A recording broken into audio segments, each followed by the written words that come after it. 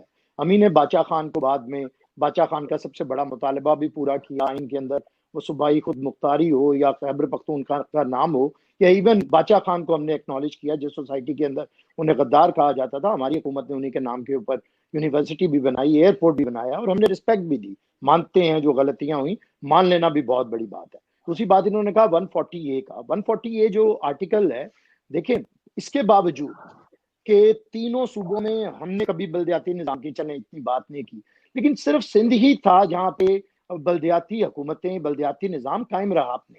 Otherwise کسی حکومت نے نہیں رکھا. پنجاب میں بھی ختم ہوا، KPK میں بھی ختم ہوا. اچھا اسے بالکل اٹونومس ہونا چاہیے زیادہ سے زیادہ لوکل گورنمنٹس کو. میں ذاتی طور پہ اس کا ہوں، پارٹی کے اندر بھی میں یہ آواز اٹھاتا ہوں کہ جتنی آپ ذمہ داریاں لوکل گورنمنٹ کو دیں گے، آپ کی صوبائی حکومت کی ذمہ داریاں کم ہوں گی اور لوگوں کی آپ پہ توقعات بھی کم ہوں گی، تنقید بھی کم ہوگی. ہمیں اس کی طرف جانا ہے. لیکن یہ کریڈٹ تو ہے کہ ہم نے یہاں پہ اپنے ایک مخالف میئر کو، جس نے 12 مئی پہ ہم پہ بندوقیں تانی تھی، ہمارے ورکروں کو مارا تھا، ہم نے 4 سال اس کے ساتھ حکومت چلائی ہے، اسے میئر رکھا ہے، اسے فنڈز دیے ہیں. تو بات یہ ہے کہ زیادہ پار ہونی چاہیے. 140A آرٹیکل ہم ہی لے کے آئے، زیادہ آنی چاہیے، بالکل میں ایگری کرتا ہوں، لیکن جتنا ہم نے کام کیا اتنا ماننے. دوسری بات، اگر کمپیریٹیو سٹڈیز میں آئیں، تمام نوجوان کمپیریٹیو سٹڈیز میں آئیں کہ پولیٹیکل قیادت کون سی بہتر ہے، پولیٹیکل نظریہ کون سا بہتر ہے، ہم کہتے ہیں اگر نیچرل پروسیس سے آپ پولیٹیکل لیڈرشپ چینج کریں گے تو ہوگی. لیکن یہ بھی صرف پیپلز پارٹی ہے کہ آپ اس کا سر کاٹتے ہیں. کبھی ذوالفقار علی بھٹو کو قتل کرتے ہیں، کبھی بے نظیر بھٹو کو کاٹتے ہیں، تو پھر ہمارے پاس حل نہیں ہے بلاول کو لیڈر بنانے کے. آپ ہماری ایک قیادت کو پورا کرنے دیں، نیچرل پروسیس کے تحت جانے دیں. پیپلز پارٹی سے زیادہ بڑی ڈیموکریٹک فورس کوئی نہیں ہوگی. ہم اپنی پولیٹیکل لیڈرشپ آتی بھی ہے. سندھ کے اندر آپ کو ناصر شاہ نظر آتے ہیں، سعید غنی نظر آتے ہیں، مرتضی وہاب نظر آتے ہیں، اور بہت سے چہرے اتنے آپ کو دوسرے نہیں نظر آتے. پنجاب کے اندر آپ کو قمر زمان قاہرہ کوئی پیپلز پارٹی کا نسلوں سے نہیں ہے، ایک نئی قیادت آئی ہے. چودھری منظور ایک پولیٹیکل ورکر ہے، میں ہوں، ہم لوگ جو پنجاب کے اندر ہیں. تو نہیں، تو اس لیے ہے کہ ایک پروسیس ہے. جتنا آئیڈیالزم آپ چاہتے ہیں، میں بھی ویسا ہی چاہتا ہوں، دعا بھی کرتا ہوں اور سٹرگل بھی کر رہا ہوں، اور آپ کے ساتھ اس پہ آواز بھی اٹھاتا ہوں. اب میں ذرا تھوڑی سی اس پہ بات کر لوں. Yes, sir. دیکھیں 2 چیزیں ہیں. ایک تو جس طرح پہلے ایکچولی جو گفتگو شروع ہوئی تھی نا، وہ یہ تھا کہ لیڈرشپ ایمرج کیسے کرتی ہے اور یوتھ جو ہے اس کا رول کیا ہونا چاہیے. مطلب ہم نے بھی جب پالیٹکس سٹارٹ کی تھی تو ہم وی سٹارٹڈ ان آر یوتھ. ہم لوگوں نے مطلب اسٹوڈنٹ پالیٹکس کے اندر آئے، اسٹوڈنٹ پالیٹکس سے پھر میں بار کی پالیٹکس میں آیا. بار کی پالیٹکس میں I was elected as secretary Lahore high court bar. I was the youngest secretary in the history of bar. اس کے بعد پھر وہاں سے مطلب اسپیس پولیٹیکل پارٹیز جو ہے نا ان میں اسپیس موجود ہوتی ہے. اگر آپ کام کریں، اگر آپ کمٹمنٹ کے ساتھ چلیں تو رائٹ ناؤ آپ حیران ہوں گے کہ اس وقت جو اسمبلی ہے پنجاب اسمبلی، اس کے اندر جو ہم نے ٹکٹس دی ہیں 40% سے زیادہ جو ہے وہ نئے چہرے ہیں. مطلب بالکل نئے لوگوں کو لے کر آئے. اور ہمارا ایسم ہے کہ ہم مڈل کلاس لوگوں کو، جو لوگ نیچے سے اسٹرگل کر کر آئے ہوتے ہیں، ان کو ہم نہ صرف ان کو جگہ دیتے ہیں، اسپیس دیتے ہیں، اور اس سے رزلٹ یہ نکلتا ہے کہ آپ ہماری پالیسیز دیکھیں. مطلب پنجاب کے اندر PMLN واحد جماعت ہے جس نے یوتھ پالیسی کو لے کر آئی تھی. مطلب we worked on it for more than 3 years. In 2009 we started on it. 2011 میں ہم جو یوتھ پالیسی لائے، اسی سے ہماری ایجوکیشن پالیسی نکلی، اسی سے ہمارا نکلا کہ یوتھ کو ہم نے کس طرح اس کے اندر اٹس اب مطلب یہ ایک لمبی بحث ہے. بٹ ہم نے جو یوتھ انیشیٹوز کے اوپر جتنے کام کیے